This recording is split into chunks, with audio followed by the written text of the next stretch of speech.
तो बच्चों मौज लो, रोज लो, ना मिले तो खोज लो से शुरुआत करते हैं हम आज के टॉपिक की, जिसका नाम है गति। गति तो आप जानते ही होंगे, आप दिन भर में क्या कर रहे हैं? गति। क्यों कर रहे हैं? क्योंकि आपके स्थान में दिन भर में क्या होता जा रहा है? परिवर्तन हो जा रहा है। मेरी बात समझ आ रही है? आप अपने स्थान में जो परिवर्तन कर रहे हैं उसी को हम क्या कहते हैं? गति कहते हैं। देखो परिभाषा से समझ आ जाएगा। कहता है किसी वस्तु, कण अथवा पिंड की स्थिति में समय के साथ परिवर्तन क्या कहलाती है? गति कहलाती है। कोई भी वस्तु का स्थान परिवर्तन होना क्या कहलाता है? गति कहलाता है। मान लो एक वस्तु कहां से चला? ए से, और कहां पहुंचा? बी पे। तो वो क्या कर रहा है? गति कर रहा है। मान लो वो कुछ समय लगा, उसको स्थान परिवर्तन तुरंत थोड़ी ना हो जाएगा भाई, समय तो लगेगा। ए से क्या, कहां पर? बी पर जाने में कितना समय लगा? 5 सेकेंड। कितना समय लगा? 5 सेकेंड। तो इसी को हम क्या कहते हैं? ये वस्तु क्या कर रहा है? गति कर रहा है। क्या कर रहा है? गति। एक अवस्था होती है विराम अवस्था। कौन सी अवस्था होती है? विराम अवस्था। विराम अवस्था क्या होती है? जब वस्तु के स्थान में समय के साथ परिवर्तन ना हो तो वो कौन सी अवस्था है? विराम अवस्था है। और अगर वस्तु के स्थान में परिवर्तन हो रहा है समय के साथ तो वो कौन सी अवस्था है? गति की अवस्था है। कौन सी अवस्था है?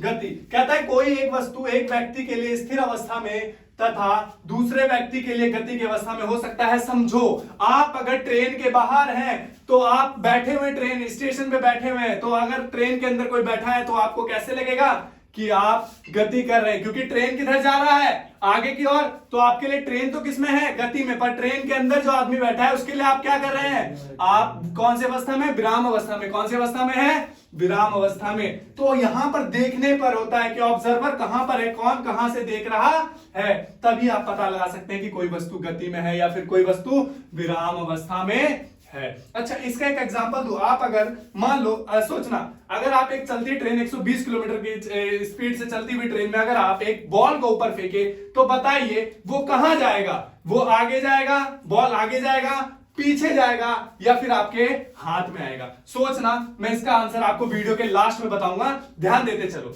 अच्छा, तो यहां बात आती है किसकी?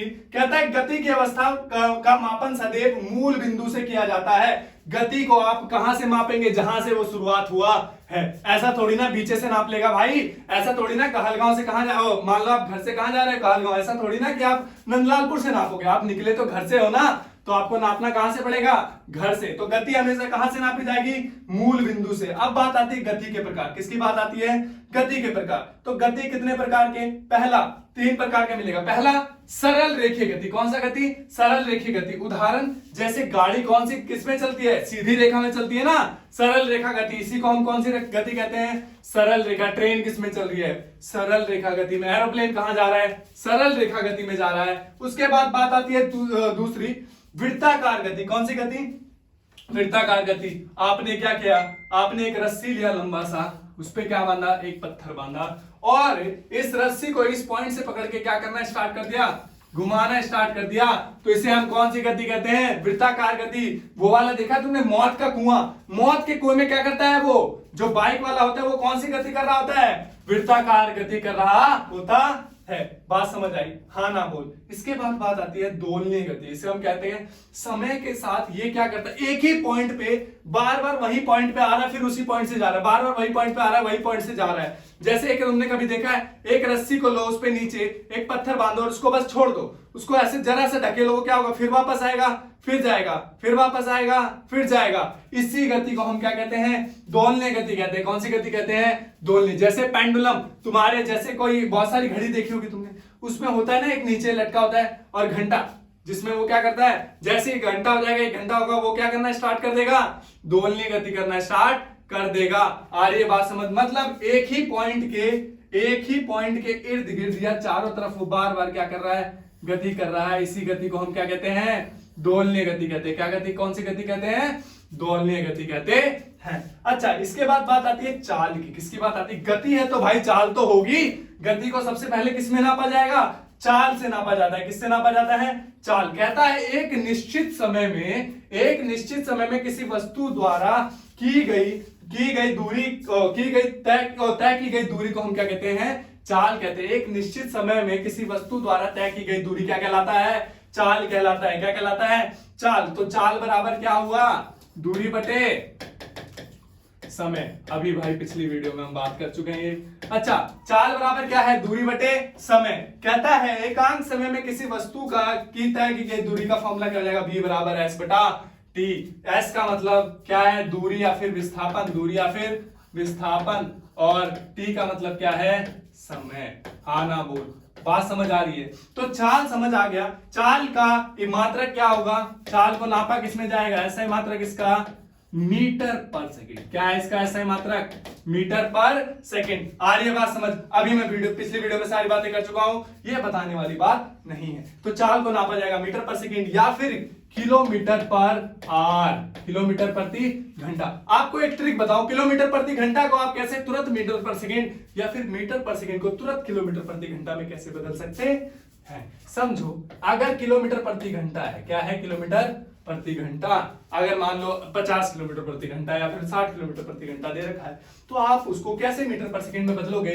तो सिंपल ट्रिक्स, उसको किससे मल्टीप्लाई करना है, 5/18 छाप लो, बहुत काम आने वाला है। किलोमीटर प्रति घंटा को किससे गुना करना है, 5/18 से, तो वो किसमें बदल जाएगा, मीटर पर सेकंड में। अगर मीटर पर सेकंड है तो बाबू बस कुछ मत कर, 18 ऊपर ला, 5 नीचे ले जा, वो क्या बन जाएगा, किलोमीटर प्रति घंटा। छाप ले, बहुत काम आएगा। समझ आ रही बात, इसको छाप लो। अगर आपको किलोमीटर प्रति घंटा को मीटर पर सेकंड में बदलना है तो आपको 5/18 से गुना करना पड़ेगा। वहीं मीटर पर सेकंड को अगर किलोमीटर प्रति घंटा में बदलना है तो आपको 18/5 से गुना करना पड़ेगा। हाँ ना बोल, समझ आ रही है, छापो इसको। अच्छा, इसके बाद बात आती है किसकी, विस्थापन। किसकी बात आती है, विस्थापन। विस्थापन क्या है सर, विस्थापन बहुत इंपॉर्टेंट चीज है और बहुत छोटी चीज है, फिर भी ये दिमाग खराब करेगी। मैंने बोला एक आदमी जो कहां गया, 4 किलोमीटर किधर गया, नॉर्थ में। किधर गया, नॉर्थ में। अच्छा, उसके बाद 3 किलोमीटर किधर गया, ईस्ट में। कहां गया, ईस्ट, पूरब में गया। तो वो कह रहा है कि यहां से यहां तक, ए से लेकर बी तक की उसकी कुल दूरी निकालो और कुल उसका विस्थापन भी बताओ। अच्छा, दूरी कितना हो जाएगा, दूरी तो कुल पाथ है, कुल तय की गई दूरी, क्या कुल रास्ता उसने जितना चला, 3 और 4 कितना, 7। ये तो 7 किलोमीटर इसका क्या हो गया, दूरी हो गया। पर विस्थापन भी यही क्या, ये अलग है। कहता है कि प्रारंभिक बिंदु से अंतिम बिंदु की सरल रेखीय दूरी के मध्य क्या कहते हैं, विस्थापन धनात्मक, ऋणात्मक तथा शून्य हो सकता है। क्या कहते हैं, विस्थापन धनात्मक भी हो सकता है, ऋणात्मक भी हो सकता है और शून्य भी हो सकता है। और विस्थापन क्या है, दो बिंदु के बीच की सबसे कम दूरी क्या कहलाएगा, विस्थापन। अच्छा, एक बात बता, अगर मैं ए से बी ये सीधा चला जाता तो मेरा काम नहीं हो जाता भाई, जाना तो वही है। अच्छा, तो मैं छोटा रास्ता लूं तो और मेरा समय बचा, मेरा काम हो गया। अच्छा, तो यहां से यहां तक की दूरी याद है पाइथागोरस प्रमेय। पाइथागोरस प्रमेय क्या कहता है, कर्ण का स्क्वायर बराबर आधार स्क्वायर जमा में लंब का स्क्वायर। तो यहाँ पे 4 का स्क्वायर कितना हुआ, 16, और 3 का स्क्वायर कितना हुआ, 9। 16 और 9 25। स्क्वायर उधर जाएगा तो क्या बनेगा, रूट बनेगा। क्या बनेगा, रूट। तो h बराबर कितना आया, 5 किलोमीटर। कितना आया, 5 किलोमीटर। तो ये तेरा क्या हो गया, विस्थापन। यही तेरा क्या हुआ, विस्थापन, जिसको स्मॉल एस से दिखाते हैं। किससे दिखाते हैं, स्मॉल एस से। मेरी बात समझ आई, दूरी और विस्थापन में फर्क है बाबू। दूरी और विस्थापन को एक मत समझना। दूरी का मतलब कुल रास्ता और विस्थापन का मतलब सबसे छोटा रास्ता जो तय किया गया है। आ रही है बात समझ। अच्छा, इसके बाद आगे चल, विस्थापन समझ आए। देखो यहाँ पे एग्जाम्पल दे रखा है तुम्हें, है ना, यही एग्जाम्पल मैंने तुम्हें देकर समझाया। अच्छा, अब हम आगे बढ़ते हैं, समय को ना वेस्ट करो, जल्दी जल्दी आगे बढ़ते हैं। अब हम बात करेंगे किसकी, वेग की। किसकी बात करेंगे, वेग की। छापते जाना जो लिख दूं मैं। वेग क्या है, किसी वस्तु द्वारा एक निश्चित समय में तय की गई विस्थापन को हम क्या कहते हैं, वेग कहते हैं, या फिर विस्थापन की दर को हम क्या कहते हैं, वेग कहते हैं। तो v बराबर हमारा क्या होगा, s बटा t। v बराबर s बटे t। वेग का मतलब विस्थापन बटे समय, विस्थापन बटे समय। इसको भी आप किस में नापोगे, मीटर पर सेकेंड।